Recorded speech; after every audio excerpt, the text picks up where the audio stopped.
do we know?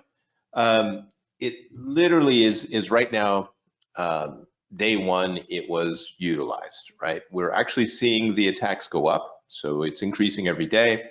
And initially, we saw as many as 10 million exploit attempts per hour. And so that's a high volume of attacks. MITRE gives it a 10 out of 10, which is the worst possible score, meaning that not only is it dangerous, but it can lead to remote code execution. We'll talk about that in a little bit. And it's in a lot of things, including things you wouldn't expect it to be in. Anything that has kind of a GUI and a web server is probably susceptible to this and needs to at least be analyzed to make sure. And I'm talking about cameras and Internet of Things. It's not just your servers, right? It's other things as well. It's access points, things we wouldn't normally consider particularly vulnerable because of where they're located are now.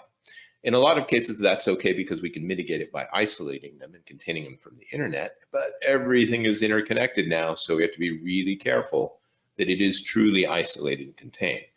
So patching is almost always the first step, and we'll go into that in a little bit. Yeah, and it's worth noting, patching is crucial for this. If the device cannot be patched, I've had the question posed to me before, well, what if we can't patch it? What if we isolate it?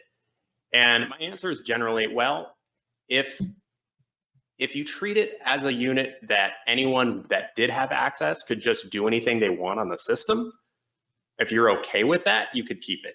So it depends on what the function of the system is, really. But this is such a widespread problem that we don't even really know the full scope. And the reason I will get into a little bit soon here is because all it really takes, and I don't want to give it away, so I'll let it come up. We're going to get into those details momentarily, right? And we have to make sure that we keep prioritizing this one because it's going to be around for a while.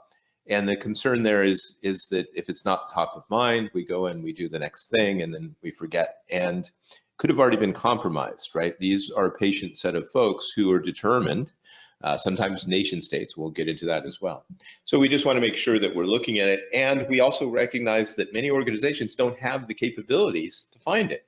They don't know what they're susceptible to. Looks like we may have a question already. All right, let's start with this question. So you need to expand it. You can just click the expand button. Sorry, just one moment while we read the question. Afternoon, guys. Question for the end. As you may be aware, our Maryland 911 centers are required to run an older version of Java. We actually will get into that. And so that's a great comment/question. Mm-hmm. Thank you very much. And we'll get into that shortly. So yes, it is not, I don't think we even have to wait to the end because we are. Yeah. Do you know if these stations are vulnerable to Log4Shell? There are ways of finding out.